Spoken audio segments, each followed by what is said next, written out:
Hi students and welcome back. In this video, I'm going to show you how you can use the tool Google Drawings to make graphic organizers. So as we mentioned in the lesson, graphic organizers are a way of organizing notes and information using shapes and pictures and lines to show how ideas are connected and to show relationships. In particular, in this assignment, you're going to be using a graphic organizer to show the relationship between causes and effects and really organizing all that information as it relates to imperialism in Africa between the 1500s through the 1900s.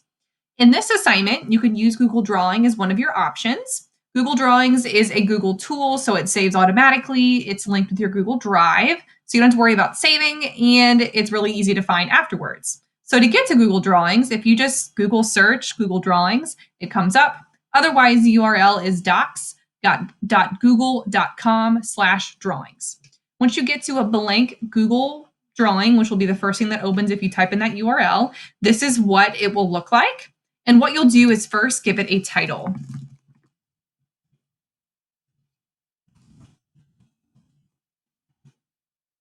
All right, and it saves it automatically. So the checkered background isn't actually a permanent checkered background. That is just to signify to you that it's actually a blank transparent background. So if I save this, download it, upload it somewhere else, it will show this is a plain background and it will be see-through. If I want to change that background, I can right click and change the background here if I want to make it a different color. All right, I can change the size of my graphic organizer as well by dragging this area here if I need more space. Otherwise, I can go to page setup and change it here. And if I want to make it more like the size of a Google slide, which is a little bit bigger than like the dimensions of a piece of paper, I can change that there. Now to get started with your graphic organizer here, it's important that you give it a title. So we're going to do text box and insert a text box. So let's call this one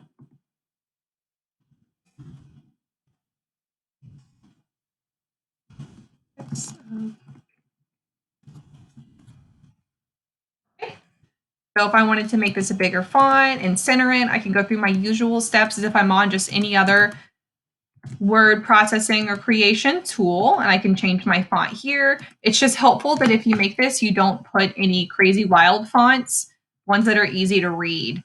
I would not do cursive, and be careful with your font color as well. You can also change that here, but I would not change it to something bright and neon with this green background because that could be a little hard on the eyes.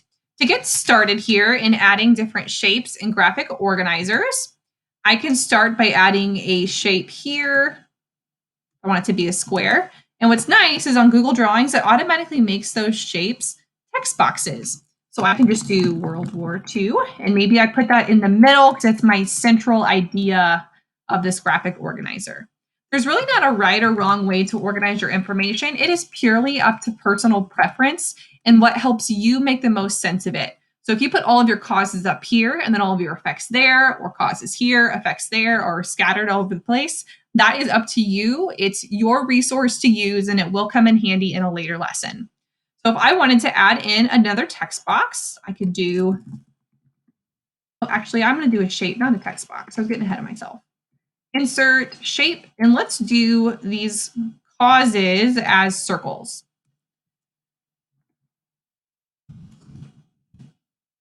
Right, so I'm going to make that. And if I wanted to connect these two, I can use the line tool. And if I hover over this shape, it gives me a point and I can connect it directly to that one. So if you're really particular about straight lines and shapes, this is a pretty cool feature. Okay, oops, didn't mean to do that. If I want to add in pictures, which you should include a couple of pictures in your assignment, I'll go to image and I'm going to search on the web.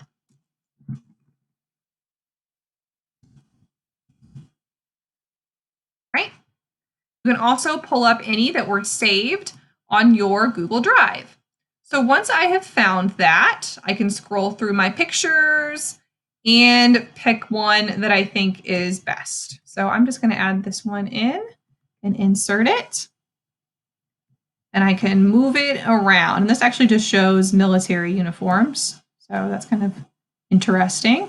I can connect it there. All right. I can even connect it with Line if I needed to. And I would just repeat those steps over and over again and add multimedia. I can add links if I wanted to here. If I highlight this, add a link. I can add text. I can essentially add anything I need to on this document.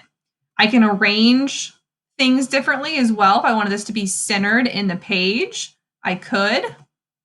I could center this. These are just some additional ways to get this going. Whenever I am finished with this graphic organizer, I have a couple of options here. I could do file and download and upload it as a saved file into Canvas to turn it into the teacher. But the most helpful way is to probably just grab a shareable link and then you turn that link in on Canvas.